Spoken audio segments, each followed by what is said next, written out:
promising young tug from a small harbor up the coast when he first pooted into port. Bright-eyed and bushy-bumpered. Everything was new and exciting to the little tug. The big harbor seemed so, well, big and noisy.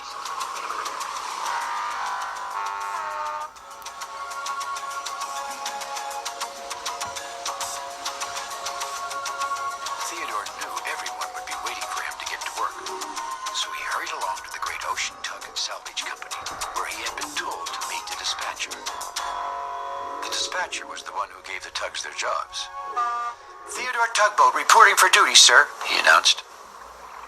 The dispatcher turned around, but he didn't see where the voice was coming from. Said Theodore. Then the dispatcher looked down a little and saw Theodore. "Who did you say you were?" he asked. "Oh, yes, Theodore. Yes, a little smaller than we expected." Theodore smiled his bravest smile and said, "I'm a very good worker, sir, and I'm ready for my first job." But the dispatcher told Theodore there was no work for him that day. "Maybe you should have a look around the big harbor in the meantime," suggested the dispatcher. And so, Theodore set off to explore the harbor. "The dispatcher is right," he said to himself. "After all, if I'm going to pull ships around, I need to know where everything is." Just then, Theodore saw a strange sight indeed. Two boats going back and forth, tooting to each other all the while. "Are you lost?" said Theodore. "We're not," tooted one of the boats, whose name was Philip. "Lost?" tooted the other, whose name was Fillmore. "Well, then why are you going back and forth like that?" asked Theodore. "Because we're fairies," they both tooted at once. Theodore giggled at the boats. "Then you must be toot fairies," he said. "What a strange place," said Theodore. "Boats who think they're fairies. Everyone knows fairies have wings."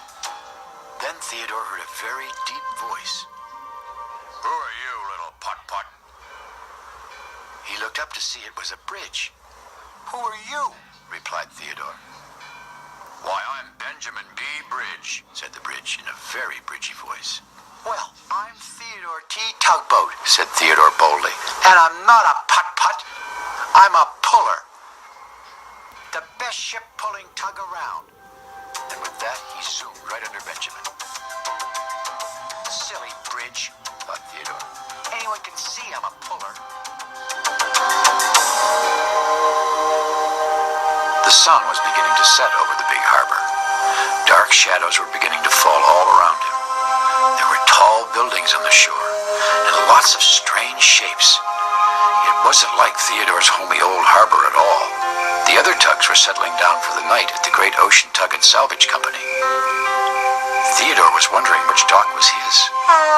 "Hello," a voice suddenly shouted. Theodore nearly jumped out of his bumpers. But then he saw that it was only a tug. "My name is Hank," said Hank. "What's yours?" "Theodore," replied Theodore. "Do you want to see the sandy beach?" asked Hank. "It's really nice." "I'm looking for my dock," said Theodore. "Well, you can share this part with me," offered Hank. "At home I had my own dock," said Theodore. "Everyone shares a dock here," said Hank. Theodore glanced around again at the scary shadows. "Well," he said, finally, "I guess I could stay here for now." Theodore was very tired. It had been a big day in the big harbor, but he couldn't stop thinking about his new home and all these new tugs. "Tomorrow, the dispatcher will have lots of work for me to do, pulling ships." And with that last happy thought, Theodore was soon sound asleep. The next morning, the tugs gathered round the dispatcher for their regular morning work meeting. "We have a big oil tanker arriving today," said the dispatcher. "The following tugs are to report to Petra Pilot. Vodok? Hank? Emily, you better get started on your special job." Theodore watched as the other tugs headed off to work. He was beginning to think the dispatcher had forgotten about him. He pooted up a little smoke just to make sure he knew he was still there. "Now, let's see. Theodore," said the dispatcher. This is George. Follow him. You'll be working with him all this morning. Theodore turned and saw another tugboat. In fact, he was the biggest tugboat Theodore had ever seen. His big double engines went vroom, vroom, and his huge smokestack blew up an entire cloud of smoke. Then Theodore saw the bright gold words on the big tug. They said, "The Valiant." That was the most impressive name Theodore had ever seen. Later that day, George and Theodore were arriving at the docks. A big cargo ship whose name was Marguerite Pride was waiting for them, along with Pearl, the pilot boat. "You must be Theodore," said Pearl.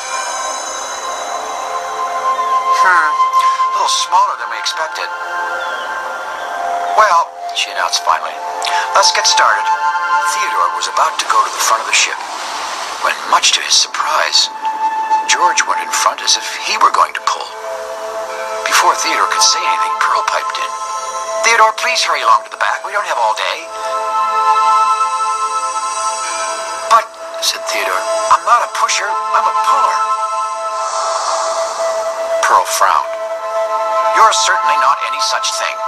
Back home I always pull," said Theodore. "Have you ever pulled a really big ship like this before?" said Pearl. Theodore stared up at the great cargo ship. He swallowed once and said, "Well, no, ma'am, not exactly this big, but I have pulled barges." "George is the puller on this job," said Pearl. Well, Theodore just went silently to the back of the ship. No dock, and now no pulling, he thought. All these new things are turning out all wrong. The tugs set off for the harbor mouth with the cargo ship.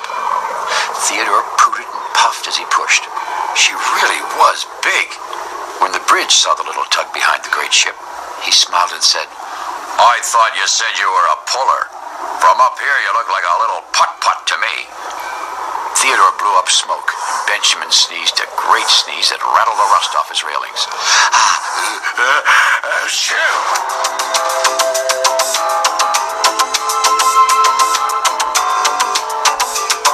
Finally, when they had brought the cargo ship to the harbor mouth, George turned back towards the big harbor.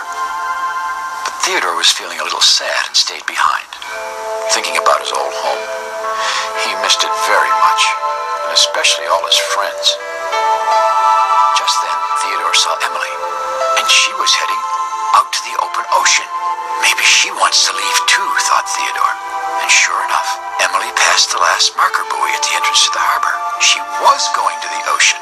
A tugboat can't go on the ocean, thought Theodore. She'll get lost or caught in a big storm. He began to whistle, "Stop! Stop!" But Emily thought Theodore was saying goodbye, so she whistled right back to him. Suddenly, Theodore knew what he had to do. He roared his engine and raced as fast as he could after Emily. "What are you doing?" shouted Emily. "There's work to do," replied Theodore. "You can't leave the harbor." "I have to leave the harbor," called Emily. "I want to." But Theodore pulled Emily as hard as he could, and he pulled her all the way back to the great ocean dock. Well, the dispatcher was very surprised to see Emily. "What are you doing here?" he said. "She was going out on the ocean," said Theodore, "but I saved her." George began to laugh.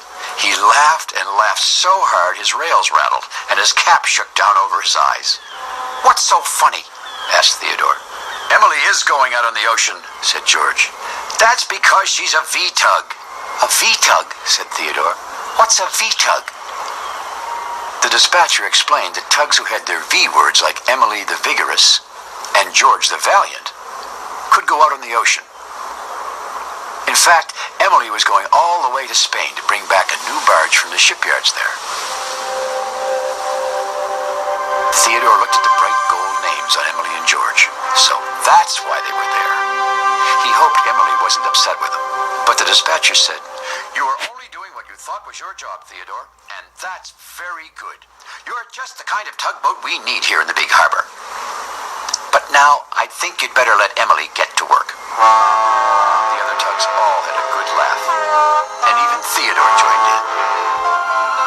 A little later, Theodore drifted off by himself, thinking, going out on the ocean. He had often dreamed of sailing out on the open ocean, seeing the world. He was just a small tugboat, and the ocean seemed so large. A V, he said to himself. Theodore the V. It was Hank. Theodore noticed that Hank didn't have a gold V name either. I guess we could never be V's, he said. Sure we could, replied Hank. Emily was just a harbor tug like us once. But you have to learn lots of things before you get your V, continued Hank. Like pulling ships here in the big harbor.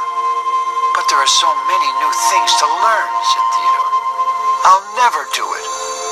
Well, said Hank, maybe we can help each other. Hank waited for Theodore to say something, but Theodore was still silent. Then Hank said, we could go practice right now. Still Theodore said nothing. He was thinking again. About new things and old things. About his little old harbor and this big new harbor. And new friends too, like Hank. No, he said finally. And then he said, there's lots of time to practice later. But now I'd really like to go look at that sandy beach with you. Well, Hank smiled his sunniest smile. It's right over there, he shouted. Just follow me. And with that, he led the way with a merry toot-toot. And somehow, on that day, the big harbor seemed just a little bit, well, not so big to Theodore, and a little more like home.